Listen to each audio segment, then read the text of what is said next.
کائنات کا نظام چلانے والا اللہ ہے. لوگوں کے دلوں کا کنٹرول اللہ کی 2 انگلیوں کے درمیان ہے. حدیث میں آتا ہے ہر چیز، ایٹم بھی موو نہیں کر سکتا اللہ کی اجازت کے بغیر. اللہ الوکیل ہے، جس کا مطلب ہے ڈسپوزر آف افیئرز. تمام افیئرز اللہ نے ڈسپوز آف کرنے ہیں. جو آپ کی زندگی میں ہو رہا ہے یہ آپ توکل رکھیں، یقین رکھیں کہ وہ اللہ کی اجازت سے ہو رہا ہے. اس کا ایک مقصد ہے، بس آپ نے یہ تلاش کرنا ہے بجائے کہ اس غم کو اپنے سر پہ چڑھانے کے. جیسے آپ نے کہا you just have to find out کہ یار یہ آیا کیوں ہے، اس کا مقصد کیا ہے، یہ مجھے کیا سکھانا چاہ رہا ہے. اور سجدے میں جا کے بندہ رو پڑے اللہ کے آگے، اللہ سے تقویت مانگے، اللہ سے کہے کہ اللہ مجھے پرسپیکٹیو دے.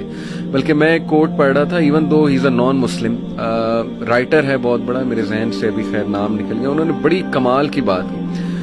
انہوں نے کہا oh my lord make me brave and مجھے ایسی سکت دے کہ میں اپنے غم سے وہ ریزن ڈھونڈ سکوں کہ یہ آیا کیوں ہے. سبحان اللہ. یعنی ایون دو از اے نان مسلم، لیکن یہ کہ اتنی اس میں عقل ہے کہ وہ یہ دعا کر رہا ہے. تو یہی بات ہے کہ وزڈم فائنڈ آؤٹ کرو کہ یہ کیوں آیا ہے. اور بلکہ میں ڈاکٹر صاحب، ایک میرے دوست ہیں بڑے اچھے اسکالر ہیں، انہوں نے ایک بڑی پیاری بات کی. انہوں نے کہا کہ جب بندے پہ غم آئے نا تو چلو کچھ دیر غمگین رہنا یہ نیچرل ہے، فطری ہے.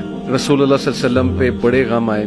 حضرت خدیجہ کی جو ڈیتھ تھی وہ اس سے بڑا غم نہیں تھا. The most smiling face did not smile for months. تو اٹس نیچرل، اوکے. لیکن وہ رک نہیں گئے.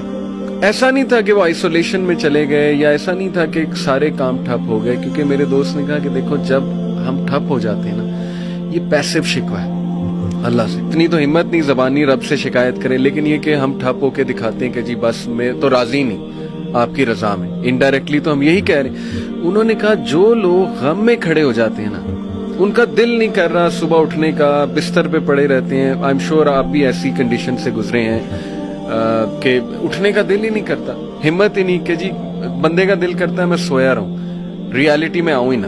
مطلب ریالٹی از سو بیڈ. لیکن اس وقت جو اٹھ جاتا ہے نا، یقین کریں، جو ہمت پکڑتا ہے، اللہ کا نام لیتا ہے، آئی تھنک یہ اللہ کو وہ یہ میسج دے رہا ہے کہ اللہ میں راضی ہوں، بالکل. بس اب آپ چلائیں مجھے. صبر بھی، بلکہ میرے پاس پیشنٹ آئے تو میں ان کی میں نے کہا آپ نے صبر کرنا ہے، تو کہتے کر رہا ہوں نا. میں نے کہا کہ صبر تو ایسے کرنا ہے کہ دوسرا بندہ اپنی پریشانی بھول جائے. صبر ایسے آپ نے ڈیفائن کرنا ہے کہ دوسرا آپ کے پاس آئے اور آپ، کیونکہ یہی صبر ہے. بالکل ایسے. اب آپ کو میں دیکھ رہا ہوں آپ نے اپنے آپ کو چور چور کر دیا. اور باقی ایک اور بات کہ اپنے آنسوؤں کو لوگوں کے سامنے رائے گاہ مت کرنا، کیونکہ ان آنسوؤں کی خریدار رحمت پروردگار ہے. تو ان کے سامنے بہاؤ اور پھر دیکھو کہ کیا ہوتا ہے. اور باقی ایک کویسچن بہت سارے لوگ نا مجھ سے کرتے ہیں اینگزائٹی سے ریلیٹڈ، کہ ہمیں لگتا ہے کہ ہمارے بعد ہمارے بیوی بچوں کا کیا ہوگا. تو میں یہ کہتا ہوں کہ حضرت کہتے ہیں آڈیو میں کہ جو انسان یہ سوچتا کہ اس کے مرنے کے بعد اس کی بیوی بچوں کا کیا ہوگا، اس کا ایمان نامکمل ہے. اس نے پالنے والے کی پالنے والی صفت پہ ایمان ہی نہیں لایا. جن کے لیے پوری کائنات بنائی ان کو یتیمی اور غریبی سے گزارا، ان کو ماں باپ نہیں دیے، آپ کو دے دیے. ہم شکر کے مقام کو گلے میں کنورٹ کر دیتے ہیں. صحت بھی ہے، زندگی بھی ہے، اور کب تک ہے کوئی نہیں جانتا، اور جب تک ہے وہ کوئی چینج نہیں کر سکتا. تو پھر ابھی کیوں پریشانی لیتے ہیں؟ کیا ان بچوں کو ہم پال رہے ہیں؟ صحیح بات. کیا ہم خود کو پال رہے ہیں؟ کیا ہم اس قابل ہیں؟ بے شک. قد پہ حد کا پہرا، صحت پہ بیماری کا پہرا، اور اتنے پہروں میں پیدا کیا ہوا انسان چاہتا کیا ہے؟ آزادی. تو یہ کر کے دیکھ لیں.